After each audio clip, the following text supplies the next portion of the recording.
Hello and welcome to Aditya classes, and this is Manish Tawar. Today we will be starting a discussion on simplex method of solving a linear problem. Now up till this point you might have gone through other videos where we formulated a linear problem and solved that linear problem using graphical method. Now the catch is that graphical method can be applied only so long as you have two decision variables.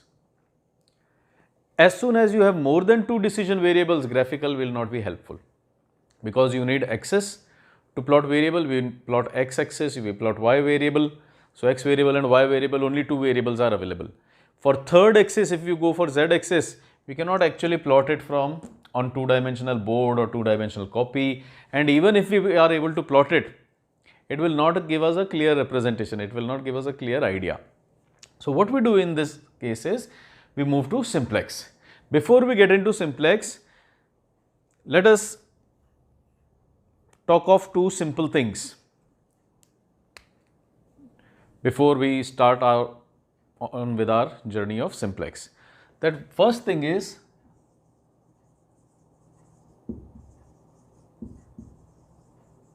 canonical form. Canonical form of a problem. Canonical form of a problem is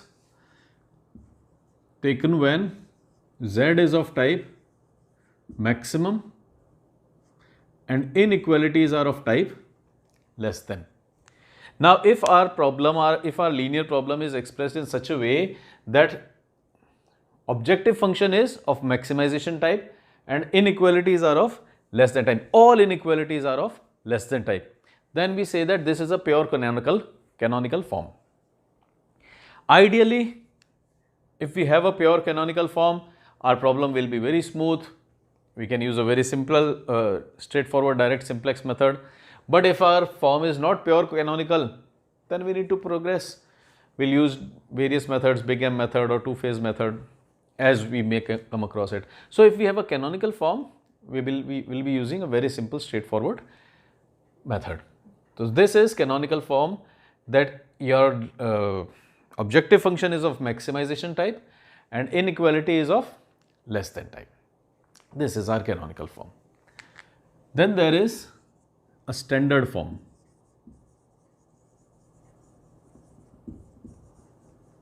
Standard form is where all our inequalities have been converted into equalities. Standard form is something that we will be constructing for IBFS, when we convert these inequalities into equalities. So we'll talk about this canonical and standard when we take up the example also, but we should be knowing that what is canonical form, what is standard form. What is canonical, pure canonical? It is z max, your objective function of type z max, and inequalities of type less than. Then we have a standard form in which our inequalities have been converted into equalities. Every equation that we have should be of type equal to. So these are two forms that will come across. Then another thing that we need to take care is, a very important thing is that RHS, while formulating IBFS,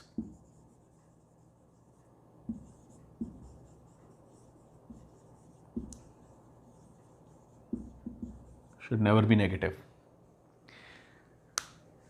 RHS, when we start a simplex problem, when we start a solution of a simplex problem, RHS should never be negative. If it is negative, convert it into positive. What do we mean by it should not be negative? And if it is negative, convert it into positive. 2x plus 3y is less than equal to minus 4. Now when I start solving it for simplex, I see that RHS is negative. This is strictly not allowed. RHS while formulating IBFS should never be negative, it is negative. What can we do? A simple technique could be that we pack them and send them to other side. We take this minus 4 and bring it this side. What happens? This minus 4 coming here will become 4. They go on that side becoming 2x. Sorry, it will become negative. So it will become minus 2x minus 3y, and the sign remains same. Now this becomes a very puzzled thing. Now this has become my RHS. But if I try to understand this, what is this? Minus 2x minus 3y has now become greater than 4. Minus 2x minus 3y has become greater than 4. Other simple way could be, instead of switching all these sides, other simple way could have been,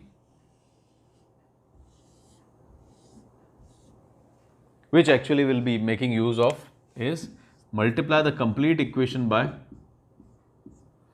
minus 1. Complete equation by minus 1. What happens? This becomes minus 2x minus 3y. The sign also gets inverted because of this minus 1 and becomes greater than, and this minus 4 becomes 4. So we see that we have minus 2x minus 3y is greater than equal to 4. Minus 2x minus 3y is greater than equal to 4. Now this is a more intelligible form. So instead of swapping the sides, what we'll do is we'll multiply it by minus 1. So if we ever come across RHS as negative, we'll multiply it by minus 1. Both sides can be multiplied with minus 1 to get a positive RHS. This is what we'll be taking care of, and remaining things we'll discuss as we come across them. So I'll remove this, we'll bring in a question, and then we'll try to solve it using simplex method. So the question goes like this. Two products E and F are processed through three machines P, Q and R. So we have two products, product E and product F, which are processed through three machines P, Q and R. The processing time per unit machine are available and profit per unit are given below. So the processing time per unit, how much time per unit it will take, and what will be the machine hours available, total machine hours available. It is passing through machine A, P, Q and R. We can see that we have two products E and F which are passing through machines P, Q and R. Availability of machines hours. P is available for 1500 hours, Q is available for 1500 hours, then R is only available for 1000 hours. So this is availability of time of three machines. And then profit per unit is 10 and 12. So each unit sold of product E will give me 10 rupees, each unit sold of product F will give me 12 rupees. So this is the situation. Now formulate appropriate linear programming problem and solve it using simplex. So we'll formulate this problem. So we'll get a revision of how to formulate a problem, and then we'll try to solve it using simplex method. Also state the shadow price per hour for each of the machines P, Q and R.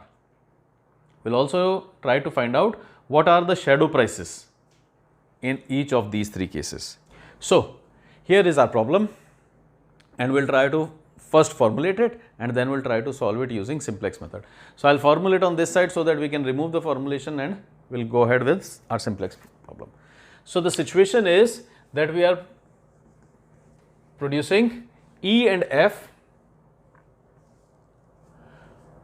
with on machines P, Q and R with limitations. So if we see over here, we have E, we have seen that we should try to formulate a table. We should try to put all the data in table. In this case, it is already given in table, but we'll again make that table. It passes through P, Q, R, 1500, 1500, 1000, 10, 12, 2, 3, 3, 2 and 1, 1. So this is our problem that is given. We are producing two products on three machines. This is availability and these are profits. So if you remember, how do we formulate this problem? We need to find out what is the objective function. Are we here to save machine time? Oh, I only have 1500 hours, I need to save machine hours. Is that my objective, or is my objective maximizing the profits? Do I wish to minimize the machine usage, or do I wish to maximize the profit? Yes, if minimization of machine times is possible, then definitely I should do that. But ultimately what I want is, by minimizing this also, ultimately I want to maximize my profits. So my objective function becomes maximization of profit. So what will be my objective function? Z max, or rather I'll put it over here itself so that we can leave it over here. Z max is equal to 10 rupees profit coming from E, 12 rupees coming from F. Now I am not sure how many units of E and F I will be producing. So let these be X and Y. Suppose I produce X units of E, so I will get a profit of 10 into X. If I produce Y units of F, I will get 12Y. So total profit will be 10X, profit coming from E, plus 12Y, profit coming from F. So this should be maximized, Z max. Z max should be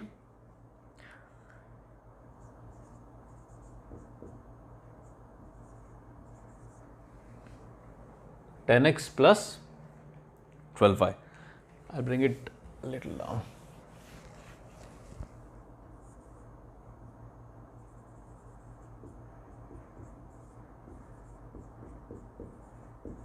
X plus 12y. This is my objective function. Now once I have x and y, it is very easy to formulate our constraints as we have seen in earlier formulations. So my formulation would be, constraints would be 2x plus 3y less than equal to 1500, because this is the maximum availability. I can at most use 1500, or I should be consuming less than this. So my constraints would be subject to 2x plus 3y less than equal to 1500. Second constraint would be 3x plus 2y less than equal to 1500, and last constraint would be x plus y less than equal to. Now because these are availabilities, in each case I have to consume less than or at most equal to this. So how much time I am using on machine P? If I am making x units, so time consumed will be 2x. If I am making y units on F, time consumed will be 3y. So 2x plus 3y will be less than or equal to 1500. It should be less than or equal to. Now if you wish to check how this formulation is coming, you can check out the formulation videos, the link of which might pop up right now over there. So you can check out the formulations. For here we are taking this formulation straight away. So this is my formulation, this is my objective function, and finally there is a physical constraint which says x and y should be greater than or equal to 0. So this is my complete formulation. Now I'll remove this because we'll be needing all this space. Simplex is a very lengthy process. This is my formulation of linear problem. Now let us get on with our solution part. The first step in solution would be convert all these inequalities into equalities. Remove these inequalities and convert them into equalities. What do we mean by converting them into equalities? If I see this inequality, what is this? This says 2x plus 3y is less than equal to 1500. What does this mean? That my LHS 2x plus 3y is less than equal to 1500. My LHS is less than or equal to my RHS.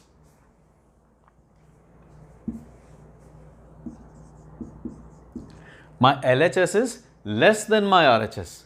What can I do to solve it? This side is less. This side is less, so this side is more. If this size is more, then this is tilting over here. How can I balance it? If I put something over here. If I add something over here, the weighing scale will be equal. This weighing scale, which is saying that this is more heavy. If I put something over here, it will become equal. The idea is, if I add something, it will become equal. So this is what we mean by converting inequality into equality. This side was less, I've added something. If this side were equal, no issues, this S will become a 0. If you are saying that this could have been equal, okay, let it be equal. In that case, S will become 0. But in case this is 18 and this is 20, then S will become 2. So what is this S? This S is some variable which is balancing my inequality, which is converting my inequality into equality. This S is known as In this case, it is known as slack variable. So I believe we get the idea of what a slack variable is. Slack variable is used to convert the inequality into equality. We have added this so that this was lighter. We put something over here so that this becomes equal. This is a slack variable. Now another issue that we could face is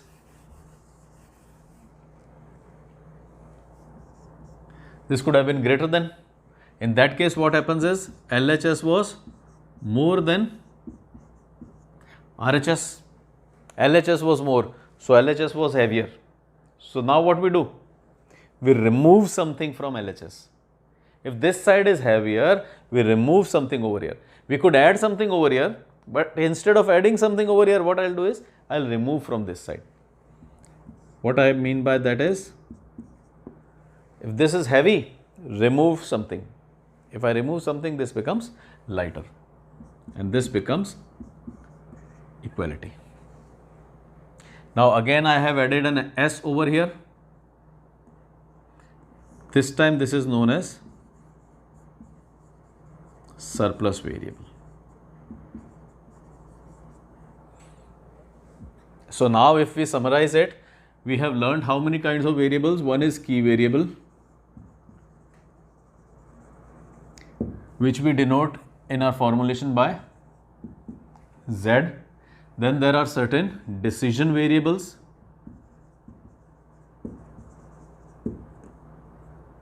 What are decision variables? Decision variables are the ones which we fine tune, which we reduce or increase. So we have decision variables which could be x, y, x1, y1, x2, y2, x1, x2, x3, y1, y2, y3, wx, whatever. Decision variables are the ones that we can fine tune, which we can increase, which we can decrease in order to ultimately increase my profit. So we have key variable, we have decision variables. Today, while formulating, we have learned two more variables, slack variables and surplus variables. They are represented by S. Slack variable was when you were adding something. When you fell short, you added something. Now this time, because you are more, you are removing something. This time you are having a surplus. LHS is having a surplus. It is having something more. It is having a surplus. So I remove it to make it equal. So today we have learned slack variable and surplus variable. These variables are used to convert our inequality into equality, either by adding something or by removing something. If you are adding something, then it is known as slack variable. If you are removing something, it is known as a surplus variable. So this is it, slack variable and surplus variable. And in days to come, we'll come across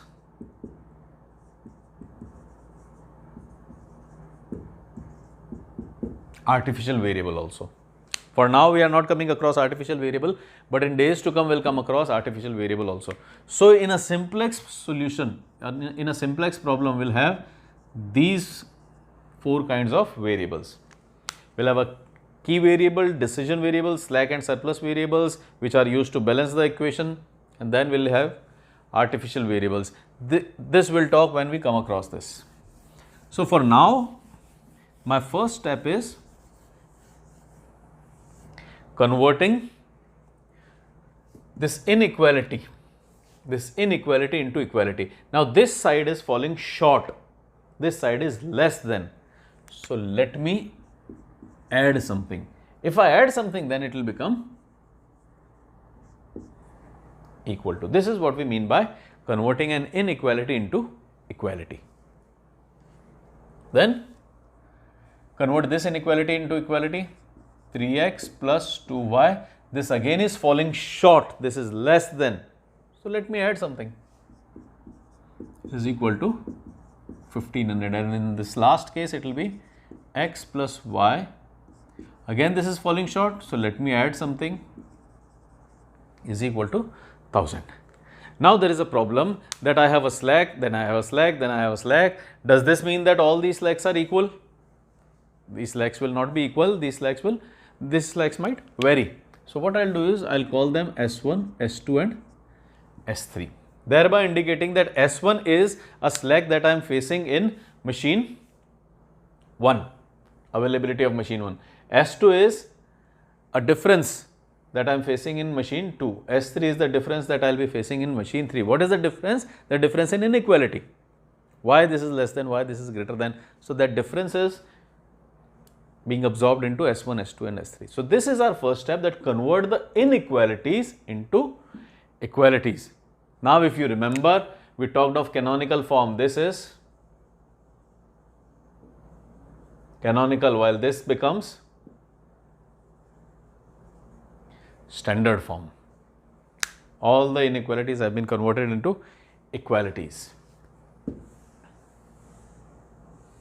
So, first step was convert the inequalities into equalities. Now, what has happened? I started my problem with key variable and decision variable. My formulation had key variable, my formulation had decision variables. But now there is a new kind of variable, which is, at least if we talk of this problem, the new kind of variable is slack variable. Now, this new kind of variable, slack variable, needs to be incorporated into Z, because what is Z? Z is profit, maximum profit. Now, Z is profit from all of my operations. What are my operations? I am producing X, I am producing Y, I am producing product P, X units of product P, I am producing Y units of product Q. So, sorry, I am producing X units of product E, Y units of product F. I might be using machine P, I might be using machine Q, I might be using machine R, I might not be using machine P, I might not be using machine P, Q, I might not be using machine R. So, all these factors need to be incorporated into this. This is the amount of time for which I will not be using these machines. This is slack. Let me see once again. 2x plus 3y. Now, what is 2x plus 3y? It is the number of hours, the number of units that you have produced of E, number of units that you have produced of F, multiplied by number of hours you consume of machine P. Machine P, this was for machine P, this was for machine Q, this was for machine R. So, total number of hours that I am consuming over here is 2x plus 3y.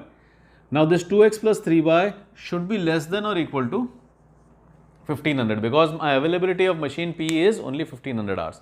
What does this S1 mean? What I did was 2x plus 3y plus S1 is equal to 1500. This is how I converted this inequality into equality. So, what does this mean? This means that if I produce 100 units of E, if I produce 100 units of Y, is this valid or not? Is this feasible or not? Let me see.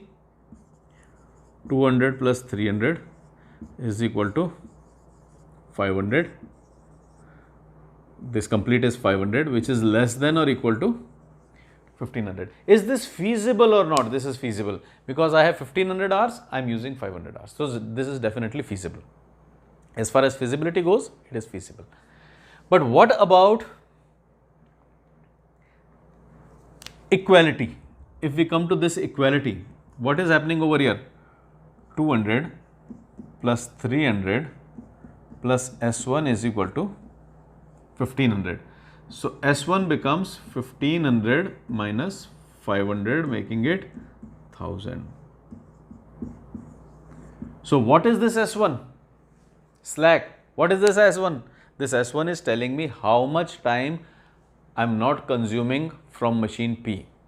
How much time machine P is sitting idle. Now, because I am making a payment for machine P and it is sitting idle, so this is a wastage for me. Now, I need to bring this wastage into my profit function. Okay, I will be making a profit of 10 rupees. Okay, I will be making a profit of 12 rupees from every unit that I sell of E and F. But then I will be making a loss also if my machine is sitting idle. For this time my machine will be sitting idle. So, I need to bring this also in my objective function. How do we do that? We have converted all these equalities into inequalities. Now let us convert, let us incorporate all these slacks in objective function also. This is done, this is done, this is done. Fine. Now let me pick objective function. So that becomes Zmax is equal to 10x plus 12y. Zmax is equal to 10x plus 12y. I need to bring in this S1, S2, S3 also, because now I have these variables also. Earlier my Z was consisting of X and Y. Now my Z should consist of X, Y and S also. So I will bring this S1, S2, S3. These are the wastages that are going off machine times. The time that I wasted on machine P, Q, R, these are the wasted times. We saw 1000 hours was sitting idle because I produced only 100 units of each. I consumed 500 hours of total. So this 1000 hours was going idle. So this is a wastage on my part. So I have brought in these all wastages also. But will these wastages count for my profit? No, these will not count for my profit. What will be the profit that I will be making from this? If I am not using this machine for 1 hour, am I making any profit from this? No. And this is a profit function. This is our profit function. So what I will do is I will multiply all these slack variables with 0. Why have I multiplied all these slack variables with 0? Because I am not getting anything from this. Although I am not losing also anything, because I bought this machine, it is a fixed expense. Now this machine is sitting idle. I am not wasting anything on it, but I am also not earning anything from it. So this 0 indicates that I am not earning anything from this. So up till this point, what we have done is, we will remove all this. As far as Simplex is concerned, I know this is getting very complex. This is getting very stretched out. But this is what we have done up till this point. What we have done? We had a problem. We converted the inequalities into equalities, making use of slack variables. In days to come, we will see surplus variables also, slack variable, and we have incorporated the slack variables in my objective function. This is what I have done up till this point. In order to save place, I will push it a little over here.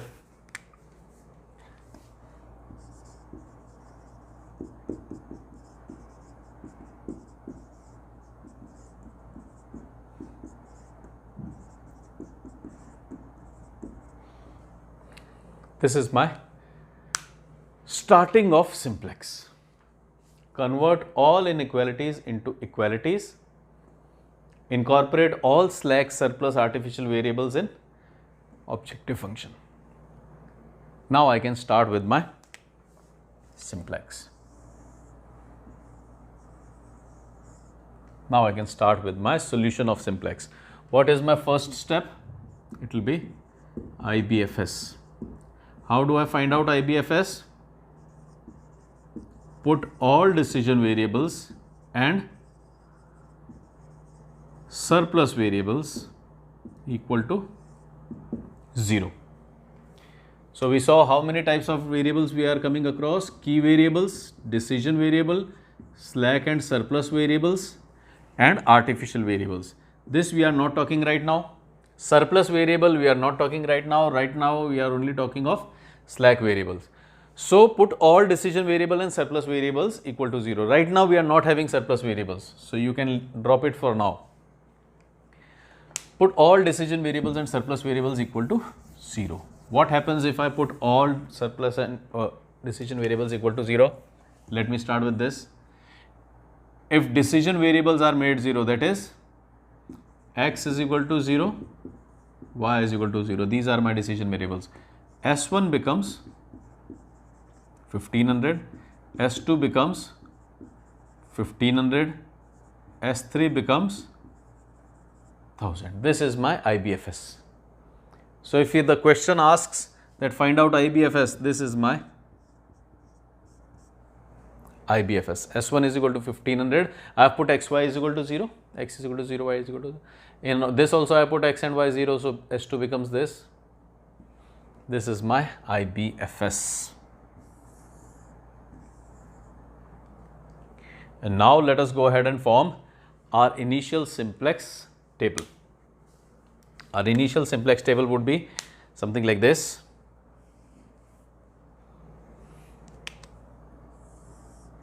We'll be needing space.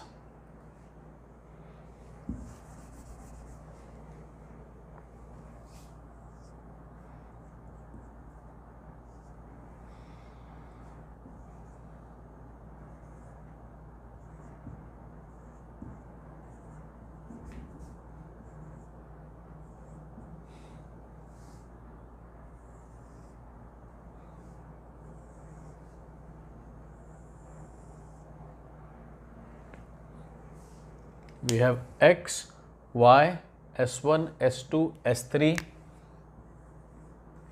b and theta. So this is how my initial table would look like: x, y, s1, s2, s3, b and theta. Here I will be having contribution. Contribution meaning what contribution does x, a unit of x, make to my profit? What contribution does a unit of x make to my profit? 10 rupees. We can see from the question also that if I sell a unit of E, I make a profit of 10 rupees. If I sell a unit of F, I make a profit of 12 rupees.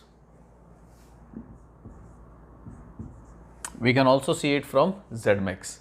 If I sell a unit of X, I'll make a profit of 12. If I sell a unit of Y, I'll make a profit of 12. But if I leave machine P idle for 1 hour, do I make any profit? I do not make any profit. So S1 is idle time of machine P. I do not make any profit. Do I make any profit from S2 or S3? So they are not contributing to my profit. So I'll leave them. So this is how my initial table looks like. I have X, Y, Z, X, Y, S1, S2, S3, their contributions, and then let me pick up my constraints. What are my constraints? 2 and 3. X is 2, Y is 3, S1 is 1. Then in this first equation, S2, S3 are not there. And what is my RHS? 1500. So what I have done, I have taken all these values from objective function and put them over here. Now I am taking all these values from my constraints and putting them over here. Now remember, do not change the sequence of constraints. We'll keep this sequence as it is, because from here on we know that S1 is the time remaining on machine P, S2 is time remaining on machine Q. So if we switch them, they might indicate something else. So we'll not switch the sequence of these constraints from here on. Then second is 3, 2. S1 is not there, S2 is here, and RHS is 1500. Then I have a 1, 1, S1, S2 are not there, only S3 is there.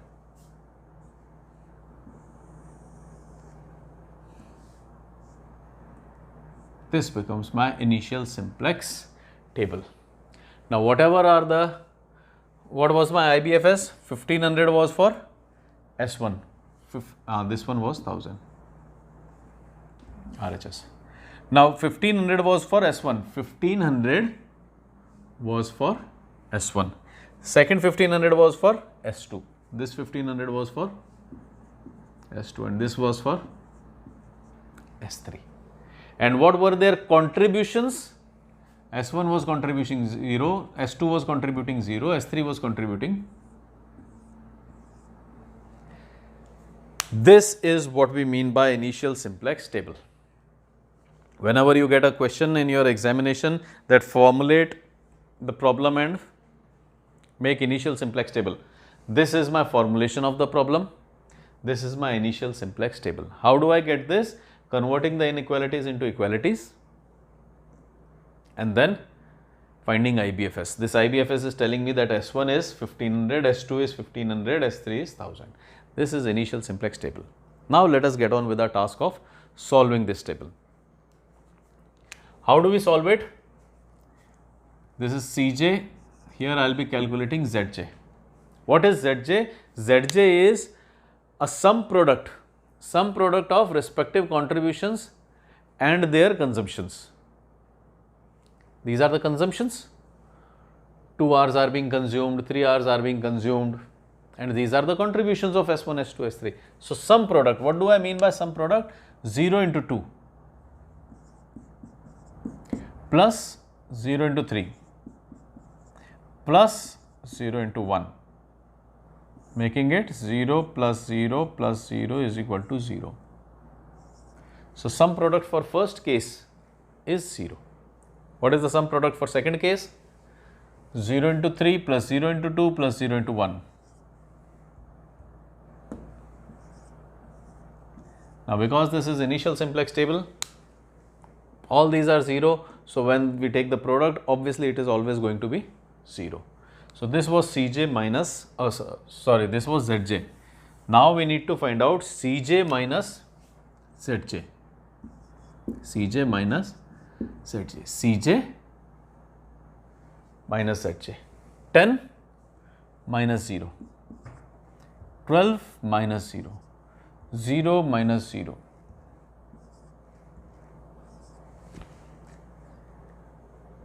Now, this Cj minus Zj is the profit potential for the respective variable. This is profit potential.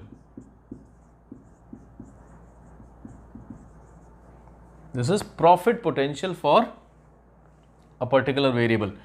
So, 10 rupees profit potential for X. X is coming forward and saying that if you produce 1 unit of mine, I will increase your total profit by 10 rupees. Y is coming forward and saying if you produce 1 unit of mine, I will increase your profit by 12 rupees. So, which one is better from these, 10 rupees or 12 rupees? Obviously, I want more profit. So, what I will do is I will select this as my best alternative for now. So, this is my best alternative.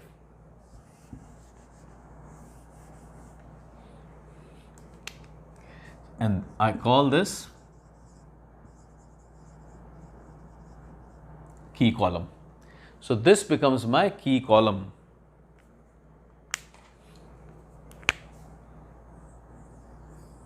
This is my key column. And this key column gives me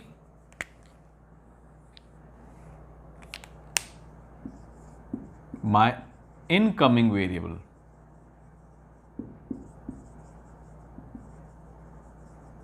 What is happening? I found out my key column. How? Maximum profit potential. Maximum profit potential lies with this 12 rupees. So, I call this my key column. This is the column around which everything will be happening. So, this is my key column, and this key column gives me my incoming variable. Incoming variable means right now I have 3 variables in my IBFS, S1, S2, S3. I wish to bring Y into my solution. Right now my solution is only S1, S2, S3.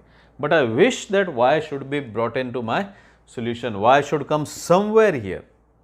Now, in order to incorporate Y over here, I need to push someone out. If I put Y here, S1 will be out. If I put Y here, S2 will be out. If I put Y here, S3 will be out. Someone has to go away. So, this is giving me my incoming variable. Key column is giving me my incoming variable. What will be my outgoing variable? That decision comes from theta. What is theta? Theta is simply B divided by A. These are B and these are A. So, we have B divided by A, B divided by A, making it 500, B divided by A, making it 750, 1000. Now, this was maximum possible profit that could come right now. It was coming from Y. So, I decided that this will be my key column and this will be my incoming variable, maximum positive. And from here I will take least positive. Least positive, who is least positive? This 500 is least positive. So this becomes my key row, and this key row gives me my outgoing variable. Key column gives me my incoming variable, while key row gives me my outgoing variable.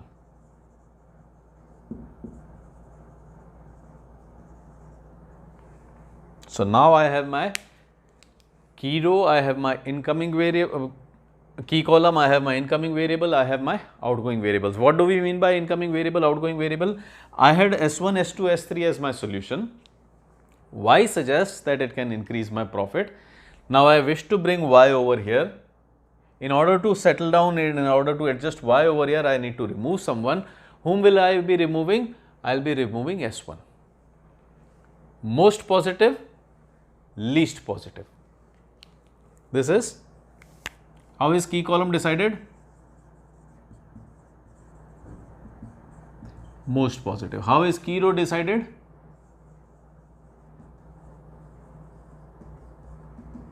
Least positive. This is how we decide about it. So this was our first simplex table. Now we need to advance on to our second simplex table. This is an iterative process. You start with a table and then you keep on repeating it. Now this video, this lecture, I do understand that it is getting lengthy, but this being our first lecture, we are getting into details of everything. But once we understand all these details, we'll see in lectures to come that it is not such a lengthy process, such a complex process. But for now, we are discussing all the aspects. We are discussing incoming, outgoing, we are discussing key row, key column, everything. Now, next new thing that we are coming across, the intersection of key column and key row. Intersection of key row and key column. This gives me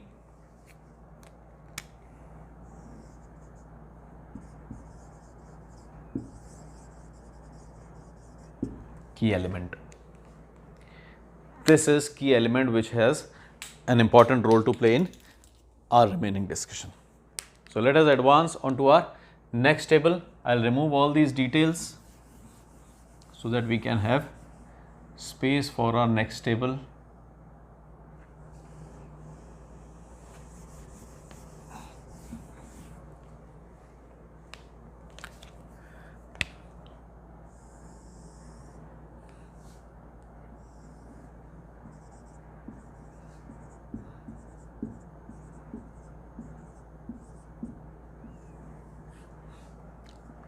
We have all our variables,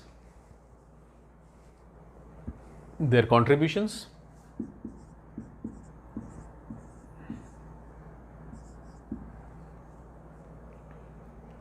and as far variables over here are concerned, this is outgoing variable.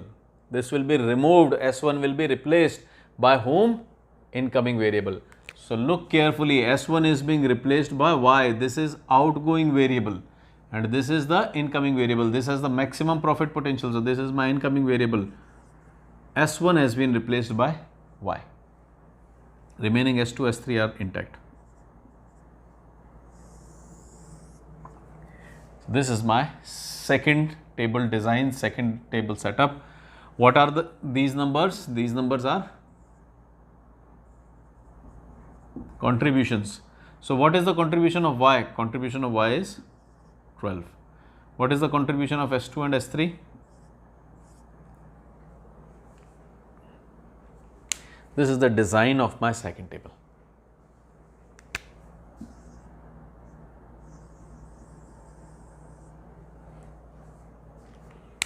This is the design of my second table.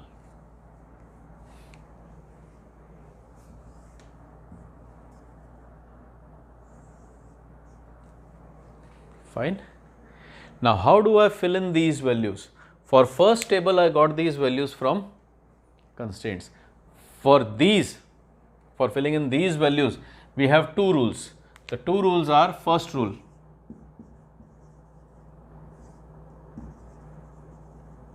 for key row, second rule for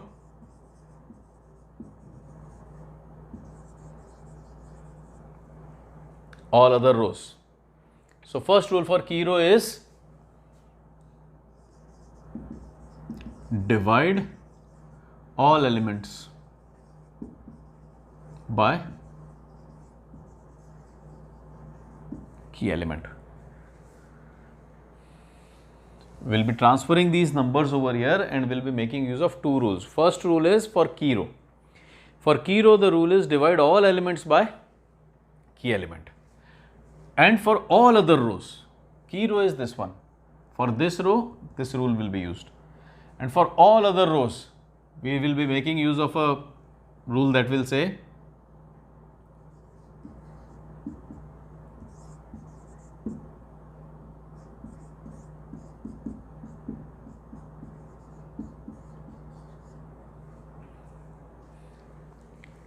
we have old row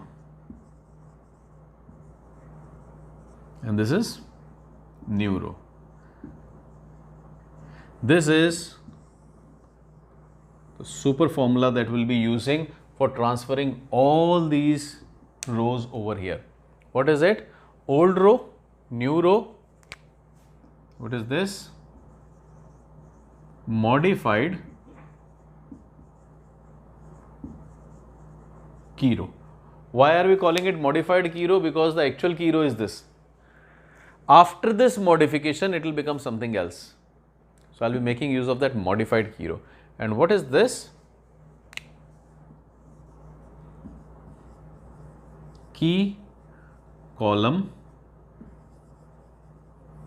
element I. Key column element. And which element? Ith element. For example, this is my key column. If I am transferring this row, the element becomes 2. If I am transferring the third row, element becomes 1. So key column element and which element? Of the respective row of the ith row. So these are the two rules that I'll be making use of in transferring all these over here. What is the first rule? Key row is equal to key row will be divide all elements by key element. Divide all elements by key element. Who is the key element? 3 is my key element. So I'll divide all these by 3. So this becomes 2 by 3. This becomes 3 by 3, making it 1. 1 by 3, 0, 0, 1500 by 3 would be. This is my first rule. Divide all elements by key element. Again, this being our first question, we are investing more time in this. We'll see in times to come, in lectures to come, that this is not such a complex process. It is in fact a very smooth, very simple process. Here we are looking at every aspect of these tables. Now the second rule is old row minus key column element multiplied by modified key row. Old row, I wish to transfer this row here. So old row is my this one. What is my old row?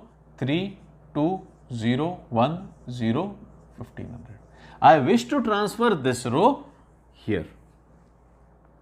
So this is my old row. Minus key column element I. I wish to transfer this second row. So what is the key column element? This is the key column and I am transferring this row. So 2 becomes my key column element. So old row minus key column element of this row. This row key column is 2. Old row minus key column element 2 multiplied by modified key row. This is the modified key row. This was the original key row. This is the modified key row. What do we have? Multiplied by modified key row.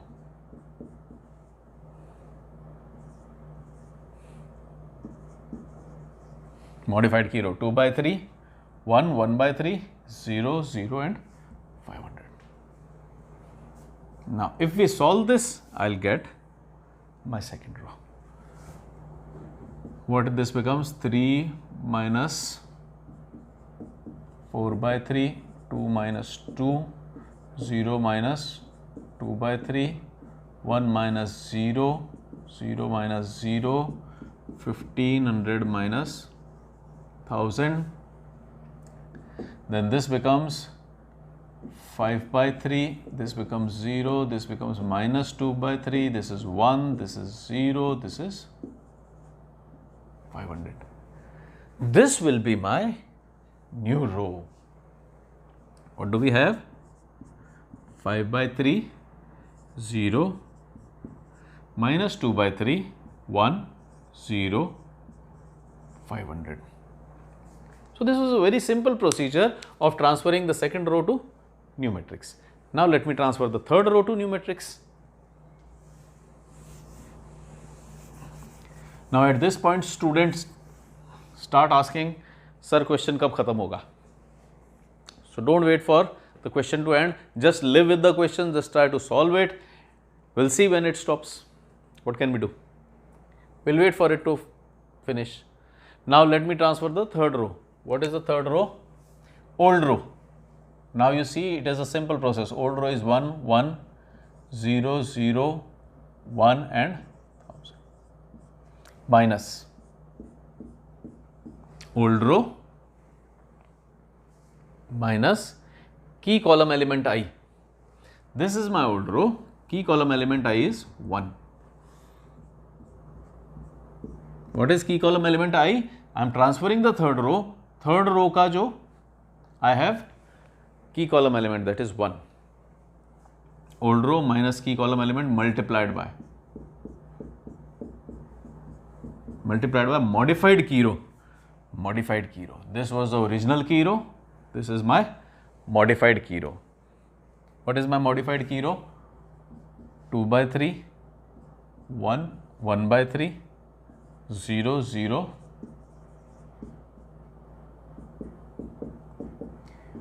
Now yes, if you are not comfortable with this 2 by 3, 1 by 3 fractions, then you could always use your calculator to convert these into decimals. For example, this 2 by 3 would become a 0.666, 1 by 3 would become a 0.333. So instead of writing it as 2 by 3, you could write 0.666. That is up to you. If you are comfortable with fractions, definitely you should go with fractions. But if you are not comfortable with fractions, you can always make use of calculator and decimals. So, how do we solve this? 1 minus 2 by 3, 1 minus 1, 0 minus 1 by 3, 0 minus 0, 1 minus 0, 1000 minus 500. 1 minus 2 by 3, 1 by 3, 0 minus 1 by 3, 0, 1, 500. Done? Is this fine? 1 by 3, 1 minus 1 by 3, 1. This one is 0, this one is 1. Correct. Let us bring all this over here. What do we get? 1 by 3, 0, minus 1 by 3, 0, 1 and 500. So this becomes my second simplex table. Now next step was, we have Cj, we need to find out Zj. What do we do in Zj? Sum product, multiply these two plus these two plus these two. Now again we see that this is 0. So whenever you will multiply this 0 to anybody, it becomes irrelevant. This is also 0. So whenever you multiply this to anybody, it becomes irrelevant. So we can drop these or we'll make use of these as the case may be. So 12 into 2 by 3, making it 24 by 3, plus 0 plus 0, 24 by 3, 24 by 3. Can I write it down as 8 also? You can write it down as 8 also. Then this becomes 12, 12 into 1 plus 0 plus 0, making it 12. This becomes 12 by 3 plus 0 plus 0, 12 by 3. Can we write down as 4? Is it okay? Then 12 multiplied by 0 plus 0 plus 0, 0 plus 0 plus 0. This is Zj. Next step was Cj minus Zj. What is this Cj minus Zj? This tells me the profit potential from here on. At this point, there was a profit potential of 10 and 12. Why profit potential of 10 and 12? Because if you remember what I did in a IBFS, I substituted x and y as 0. to get this, x, y were 0 to get S1. So when I was not producing any x and y, my profit was 0. So x and y came forward and said, if you produce 1 unit of x, I'll give you a profit of 10. If you produce 1 unit of y, I'll give you a profit of 12. So the profit potential was huge, and I went with this 12 and I removed this. Similarly, now I need Cj minus Hj. 10 minus 8, 2, 12 minus 12, 0 minus 4, 0 minus 0, and 0 minus 0. So these are not giving me any profit from here on. This is giving me negative profit. So in fact, it will increase my cost. So this is not a good idea. It will not give me any profit. But X is suggesting that it can still improve the profit by 2 rupees per unit of X that I make. So there is some profit potential. What I'll do, I'll call this key column, and this column, key column, will give me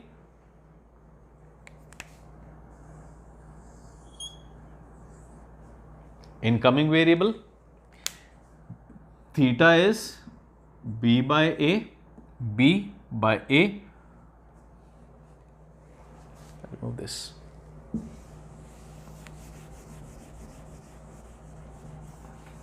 Theta is B by A, B by A. 500 by 2 by 3. This becomes 500 by 2, and this 3 goes upwards. So this makes it 250 and 750. Theta is equal to B by A. Then this 500 divided by 5 by 3.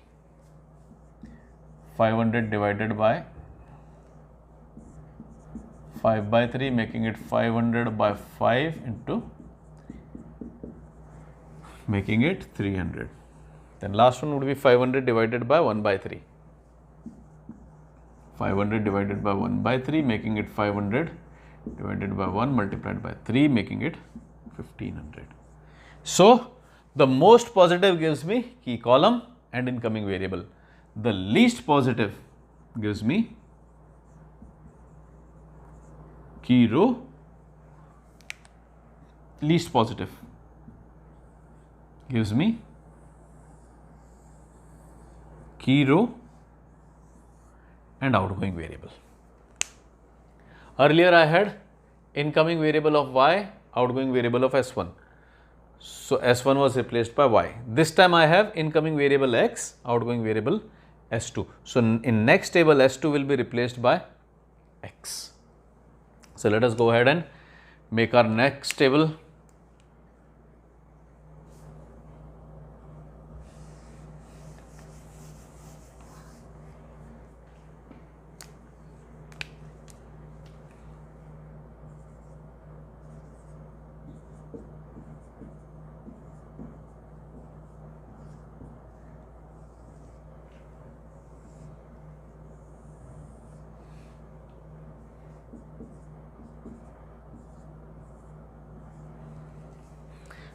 Now you see the only change is coming at x2. X will be replacing S2. Remaining everything is same. Y is over here. S2 will be replaced by x. And then S3 is still there. What is the contribution of Y? Contribution of Y is 12. Contribution of X is 10. These are my contributions. And contribution of S3 is 0. Now we'll see that this process is actually very fast. Last time we did it for the first time, so it took us some time, bit of time, but now we'll see that it is a very fast process.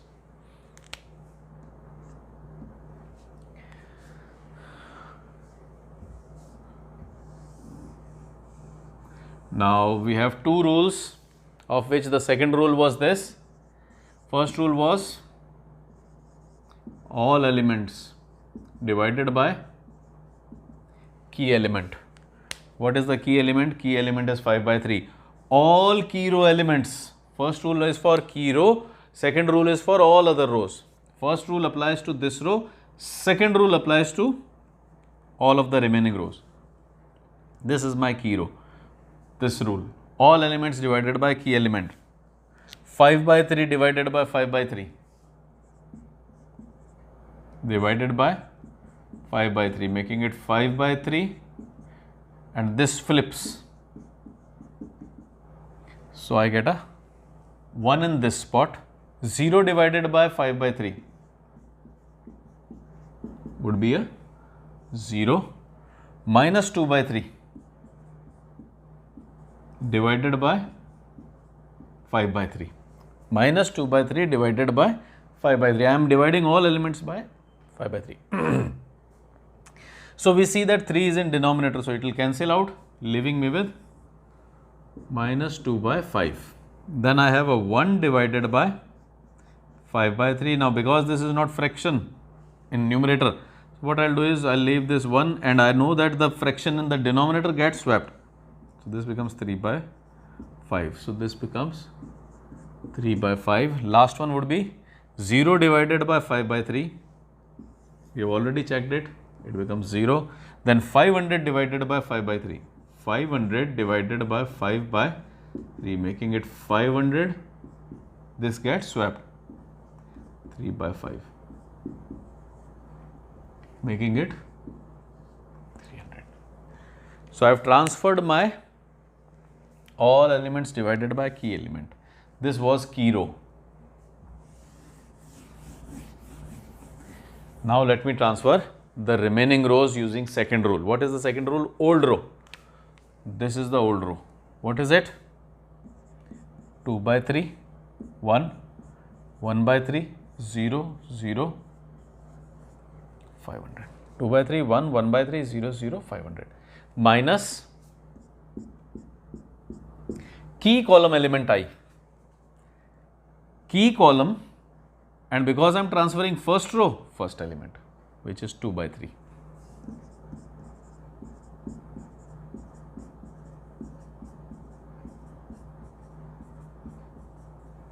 Old row minus key column element I. I am talking of first row, and key column element is 2 by 3. Multiplied by modified key row. This was the key row, but now it has been modified. So I will use the modified elements 1, 0, minus 2 by 5, 3 by 5, 0, 300.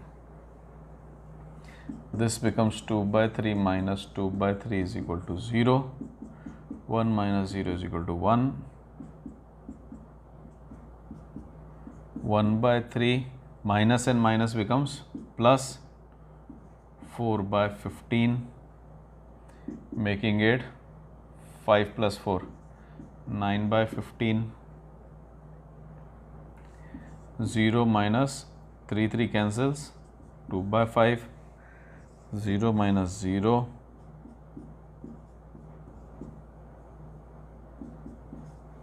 and this becomes 500, 100, 500 minus 200 is,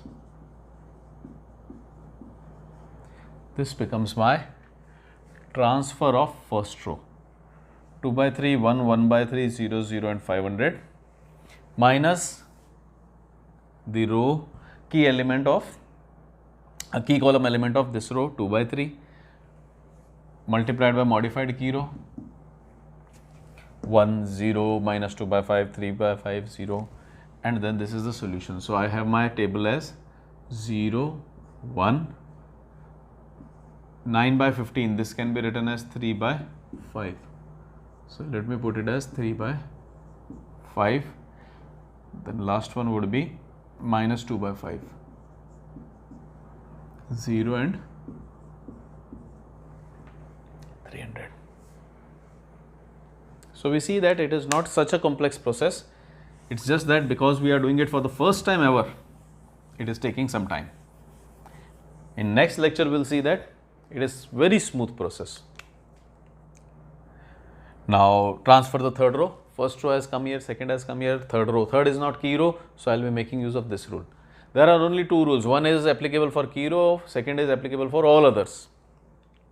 Key row has been transferred, now we are talking of all others. Old row, Now you will see that the steps are very simple. Minus 1 by 3, 0, 1 and we have our old row. Then we need our key column element. This is the row, key column is here. So element is 1 by 3.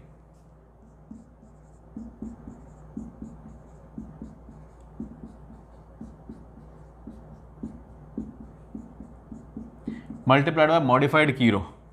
This was the modified key row. This is the key row, this is the modified key row. So I get 1, 0, minus 2 by 5, 3 by 5, 0 and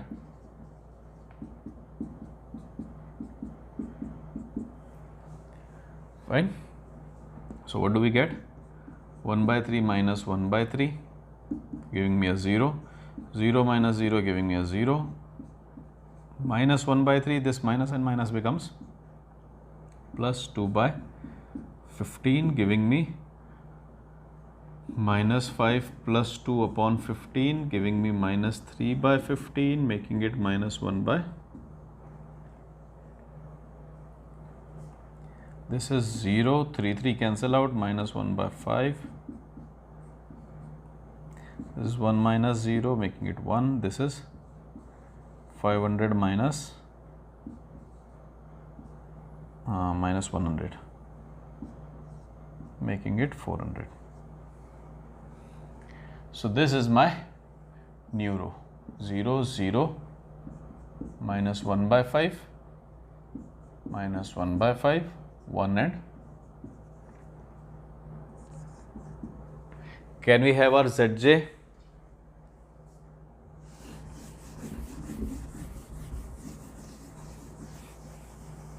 It will be better for you if you make use of a pen and copy and start solving this question along with me and pause the video wherever you are making a copy or making some notes.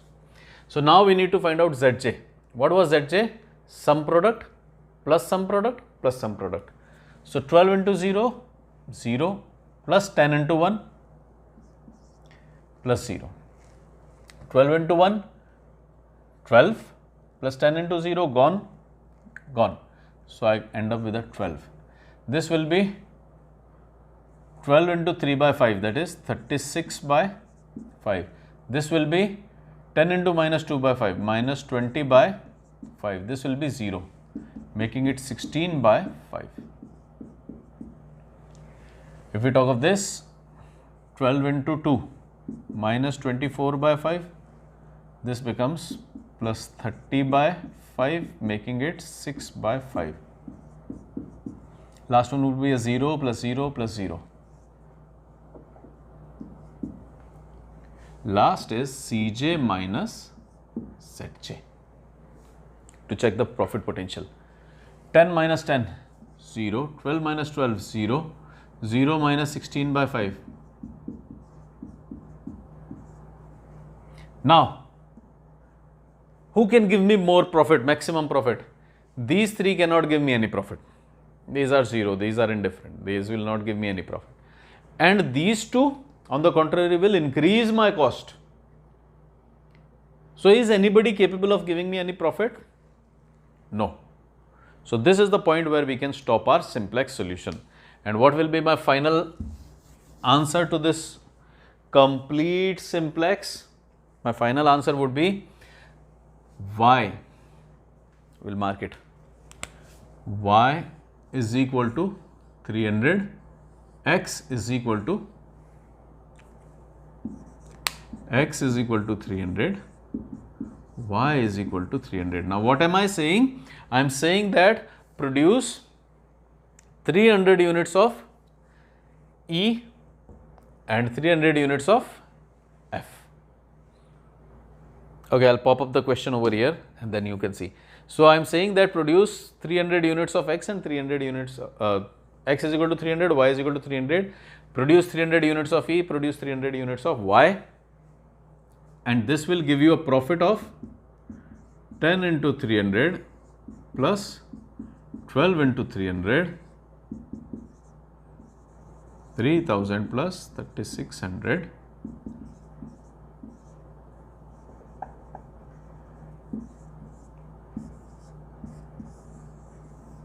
This is the maximum profit that you can make. We wish to find out Z max, and this is the max that you can make 6600 worth of profit. You cannot make more profit than 6600. So this was the second part. First part was, if you see in this question, first part was that formulate the linear problem. This was our first part, formulate the linear problem, then solve it using simplex. This is our second part, and then third part was find out the shadow price.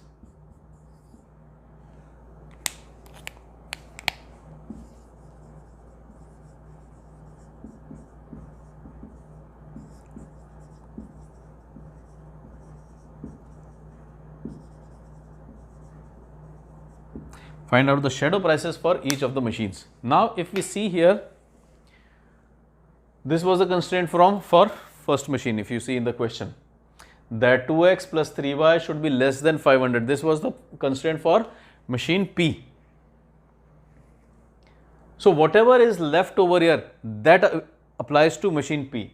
This constraint was converted into this equality. This inequality was converted into this equality. So this was the constraint for machine P. This equality was for machine P. This was the slack of machine P. S1 was slack of machine P. Check S1. This 16 by 5 is the shadow price of 1 machine hour of machine P. If you save 1 machine hour, if you increase 1 machine hour of S1 or P, your profit is going to go down by 16 by 5. Increasing S1 means that machine P is sitting idle. So if machine P is sitting idle for 1 hour, it will create a loss of 16 by 5. Similarly, what will be the shadow price for S2? 6 by 5. S2 was related to second machine, that is machine Q. So what is the shadow price for machine Q? 6 by 5. Now this 6 by 5, 16 by 5 can be interpreted in two ways. How? It can be interpreted in a sense that if I increase an hour of machine Q, S2 is related to machine Q we see. So if I increase 1 hour of machine Q, my profit will go up by 6 by 5, and if I reduce or leave idle 1 hour of machine S2, my profit will go down by 6 by 5. If I increase 1 hour of machine Q, my profit will increase by 6 by 5. If I increase the remaining time, that is S2 of Q, my profit will go down.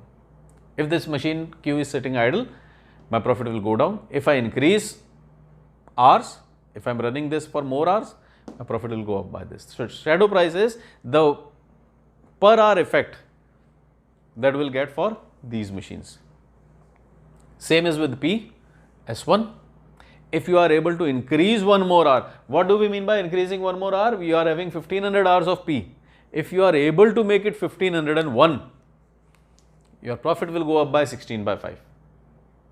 If you are able to increase 1 hour of this machine, that is machine Q, because we are talking of S2, your profit will go to 6 by 5, go up by 6 by 5. And what about S3? Right now, at this point, S3 does not have a shadow price, that is increasing or decreasing times for S3, at least at this point, increasing an hour or decreasing an hour for S3 will have no effect. While for here, increasing an hour of S2, that is machine Q, increasing an hour of S2 will increase your profit by 6 by 5, and decreasing an hour will reduce our profit by 6 by 5. So this is shadow price. So under the slacks, we will always get shadow prices for our resources. In this case, all the resources were machine hours. So these are their shadow prices, that how much profit will increase if I increase these resources, how much profit will decrease if I leave these resources idle. Right now we are leaving these resources idle, so this is the amount of profit that they can give, which is negative, meaning that they are actually giving me a loss. So these are shadow prices. So these were the 3 questions that were asked: formulate it, solve it using simplex, and find the shadow prices. So I understand that this lecture has lengthened, so I'll try to put it in 2 videos or I'll put it up in 1 video, we'll see that. But in lectures to come, we'll see that this process is not so much lengthy as it is appearing over here. This process is a very smooth process and it runs. That we'll see in next lecture. So now if there is any concept related to the introduction of Simplex, then you can leave that in comment box and we'll try to cover that concept in videos to come. So this was it for today for introduction of Simplex and starting of Simplex. We'll see more questions, more problems, remaining methods. We have talked about slack variables. We'll talk about surplus variables, we'll talk about artificial variables, we'll talk about the big M method, we'll talk about the two-phase method, sensitivity analysis. All this is yet to come in Simplex, integer programming and all that. For now, this was an introduction to Simplex and this is the core. If you are comfortable with this transition, then Simplex is very simple. And yes, one thing I missed out. Now, if I have a look at all these 3 tables, you see that S1, S1, S1, S2, S3, S1, S2, S3. If I see this S1, S2, S3, can I see an identity matrix? The idea is whatever the variables are here, if you see those variables from rows also, you see an identity matrix. Let us come to second table. Y, S2 and S3. I'll bring these variables out. Y, S2 and S3. Y, S2 and S3. Y, S2, S3, Y, S2, S3. 1, 0, 0. S2.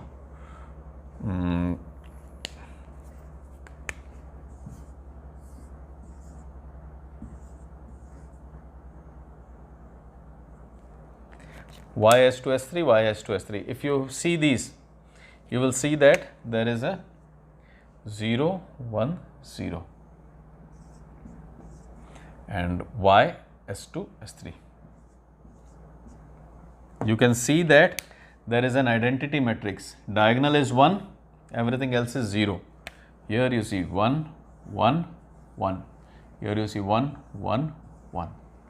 Then this time variables are Y, X and S3. Y, Y should be 1. X, X should be 1. S3, S3 should be 1. So these become my diagonal elements. Everything else is 0. 1, 1. So this identity matrix, there will be videos, there will be professors, there will be teachers who will be telling you that half of the elements you can find out in this fashion only. Whatever are the variables, you make the identity matrix. But I always suggest that we should not make the identity matrix beforehand. Rather, what we should do is, we should make these tables and we can use this identity matrix to check if my calculations are correct, because these calculations get complicated as we advance further. So this identity matrix should act as a check for us rather than as an helping aid for solving it faster. So there is no fun solving it faster if we are making errors or something is going wrong. So you just go in smooth flow. Yes, after making every table, you can just keep an eye on the identity matrix. For example, I made this table. Let me check if my identity matrix is intact. Y is 1, remaining is 0. S2 is 1, remaining is 0. S3 is 1, remaining is 0. Over here, Y is 1, remaining 0. XX is 1, remaining is 0. S3 is 1, remaining is 0. This is what we should at least take care of. So this was it for our first lecture on Simplex. We'll practice more questions in lectures to come. Hope those will be better ones. This was a lengthy one.